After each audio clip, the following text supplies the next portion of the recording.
What's up guys, welcome back to another video. Today I have another video in the Eat More Weigh Less series for you guys. I haven't done one of these in a long time, and typically what I do in these videos is show you guys how to swap your favorite vegan junk food for healthier foods so that you can literally eat about twice as much for the same amount of calories. Hence the name Eat More Weigh Less. But today what I want to do is compare everyday food ingredients and go in depth and show you guys how to implement this into your life so that you really truly can eat more and weigh less. So this is all based off the idea of calorie density, which is basically how many calories are in any given food versus its weight. A pound of broccoli has a lot less calories than a pound of cheese. And I know that that's obvious, but that is the concept of calorie density. And even while I was weighing out the foods for this video, it was shocking. So this concept is a huge game changer, and it helps me when I want to lose weight. I'm on a weight loss journey right now again, as you guys know, and it's been helping me so much because once you start applying the principles of calorie density, you'll notice that you're so much more full and satisfied with your meals because you're literally eating like twice as much food. And who wouldn't be more satisfied eating more food? As humans, we don't really consume the same amount of calories every day.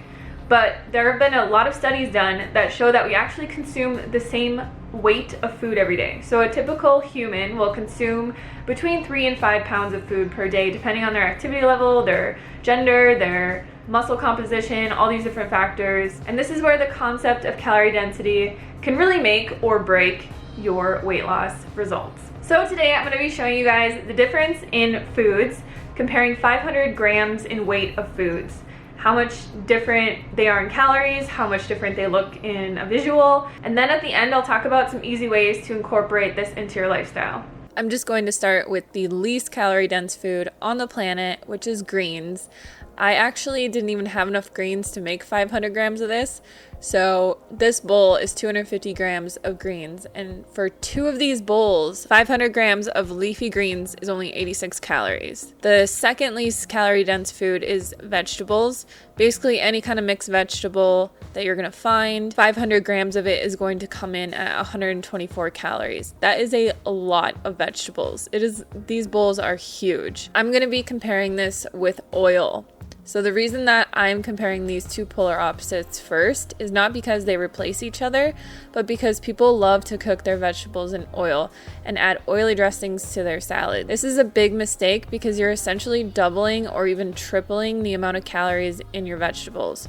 1 tablespoon of olive oil has the same amount of calories as 1 pound of steamed vegetables. If you're adding 1, 2, 3 tablespoons of oil to your food, you are doubling, tripling, or quadrupling the amount of calories and adding unnecessary fat to your foods. It comes in at 4,420 calories per 500 grams. Adding oil to your food is not going to make you feel more satisfied, and it's so easy to replace oil with water. So always opt for steamed vegetables and use water to replace oil when you're cooking. This one is a shocker. Here we have the same amount of berries versus dried dates. This huge bowl of berries is only 277 calories, whereas the dates are 1,385. You could eat 5 of these bowls of berries for the same amount of calories as these dates. If you wanted to reduce the amount of dates to the same amount of calories as the berries, you would only be left with 100 grams, which looks like this in comparison. Here we're going to be comparing bread, everyone's favorite glutinous pleasure, with potatoes. So for 4 medium potatoes or 500 grams, it's about 385 calories. If you have 500 grams of whole grain bread, that's 1,177 calories. And not only that, but through numerous studies, potatoes have been shown to be the most satisfying and comforting food out there. Potatoes have essentially 0 fat, they're full of vitamins and minerals, and they're also the only food that you can get all of your nutrients from. This whole grain bread, while it is healthy, it's nearly 3 times as calorie dense as the potatoes. You could eat 3 bowls of potato and have the same amount of calories. The next food that we are going to be comparing is brown rice versus brown rice pasta. The only ingredient in this pasta that I'm comparing is brown rice flour. So what's the difference? The difference is the pasta has been highly refined. This not only gives you more calories per pound, but refined foods can lead to higher insulin spikes causing your body to store excess fat and making you even hungrier than you were before you ate the meal. The brown rice comes in at 615 calories per 500 grams, and the brown rice pasta again is nearly triple the calories at 1,786 calories. If you wanted to compare the same amount of calories in the brown rice pasta as the brown rice, you would be left with this measly little bowl of brown rice pasta. By opting for the brown rice instead, you can eat 3 times the amount of rice for the same amount of calories. Next, we're going to be comparing beans and lentils versus mixed nuts. People typically eat nuts as snacks for protein. 1 pound has around 105 grams of protein, but they are also one of the most calorie-dense foods out there, coming in at 2,895 calories per pound. Not only are they dense in calories, but 1 pound of nuts also has a whopping 250 grams of fat. You can eat 4 times the amount of black beans for the same amount of calories, but you will actually be getting more protein at 170 grams versus the 105 grams in nuts and only 12 grams of fat. For the last swap, I wanted to compare some healthy fats for you guys. So here we have avocado.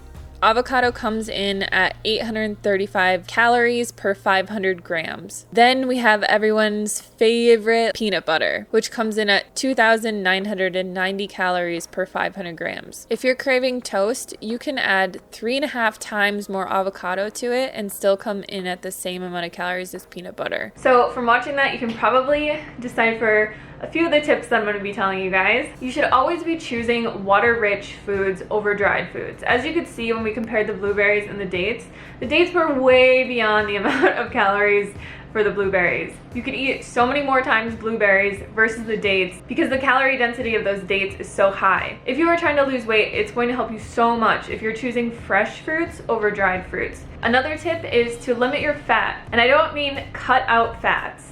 I think fats are super important. They're super healthy for you. I've done diets in the past where I've cut out all fats and, you know, I wasn't as satisfied, and I started noticing health problems and all these different types of things. But the difference between cutting out fats completely and going like one direction and then, you know, eating like mostly fat or adding like fat to every single meal that you eat is a big difference. I like the idea of using it more as a condiment.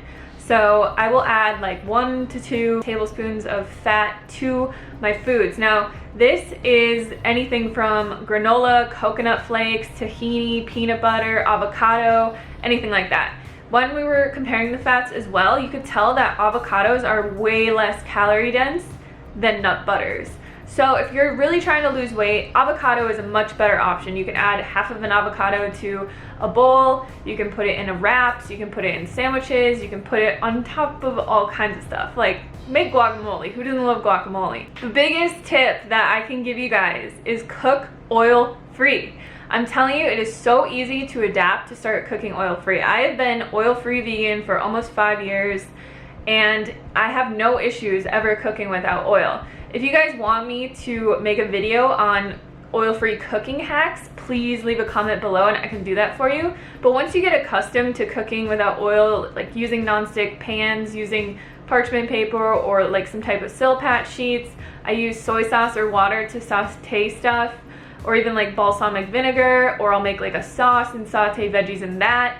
It gets so simple once you start just realizing that like you don't need oil to cook things. And from showing you guys that visual of like how much oil is 1 tablespoon and comparing it to like the salad, you're just adding so much more calories to your food in an unnecessary way. Whereas another tip that I have is, instead of, you know, like going really extreme with this whole thing and like never eating anything that's dense in calories, what you can do is just make smarter decisions. So instead of using an oil-based salad dressing, use a nut butter. Nut butters have, you know, they're basically a whole food because it's just a whole food ground into a paste, and it has fiber, minerals, vitamins, nutrients, all the things that you need. Whereas oil is a highly refined food. People are so afraid of refined sugar, but nobody is afraid of oil. Like, it takes so many olives to make a tablespoon of olive oil.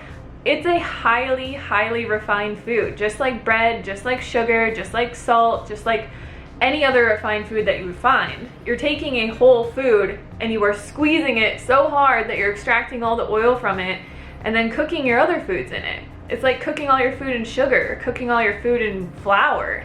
It's the same thing, except for oil is the most calorie dense food on the planet. Another tip is do not drink your calories.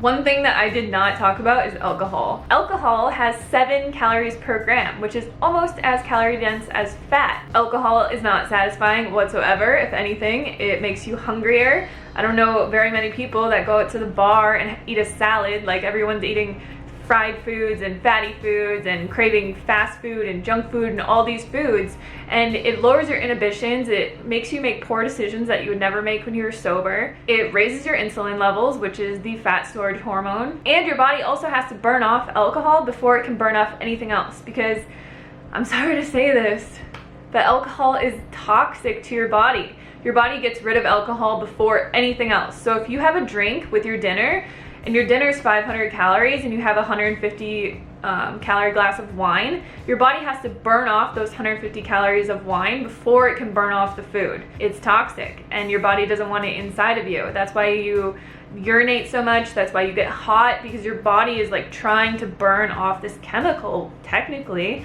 that isn't good for you. So you've seen this video, you've seen all the swaps, you've seen everything, and you're like, how the heck am I supposed to eat?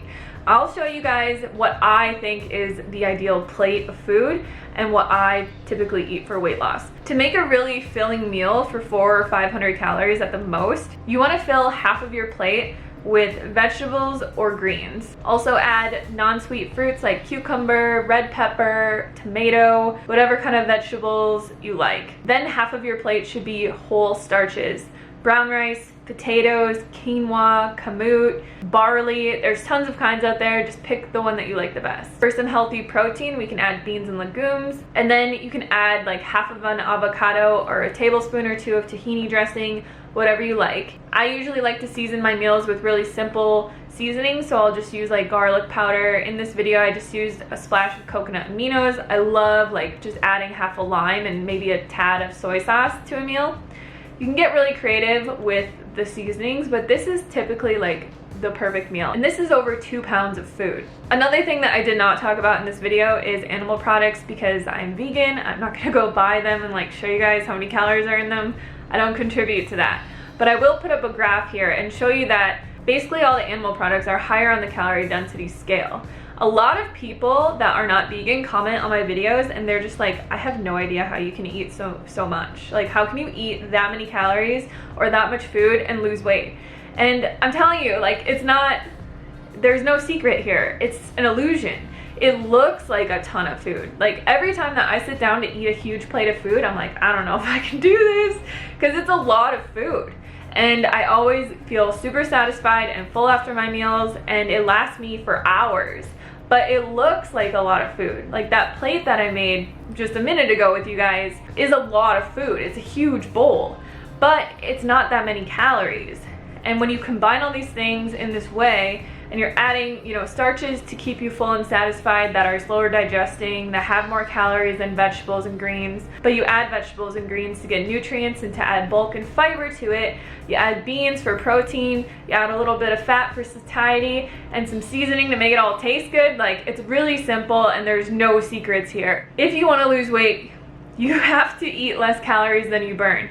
But it doesn't have to be like this starvation diet. You don't have to be going hungry all the time. You don't have to be skipping meals and doing all this stuff and crazy workouts. Like, you just really have to focus on making your meals bulky with the right foods that are satisfying to you, and you'll get to where you want to go. It just takes time. In the last 3 months, I've lost like 10 pounds, and it's been very slow and steady. It's been pretty dang easy. I was even on vacation for 2 weeks and I didn't gain any weight because I was just eating to my satisfaction level, choosing the right foods, oil-free foods, eating a little bit of fat. Like, I barely ate any junk food when I was on vacation. I ate a burger once, a vegan burger at a vegan burger place, and that was it. So I hope this video was helpful for you guys. I'll stop rambling now because I could go on forever about calorie density.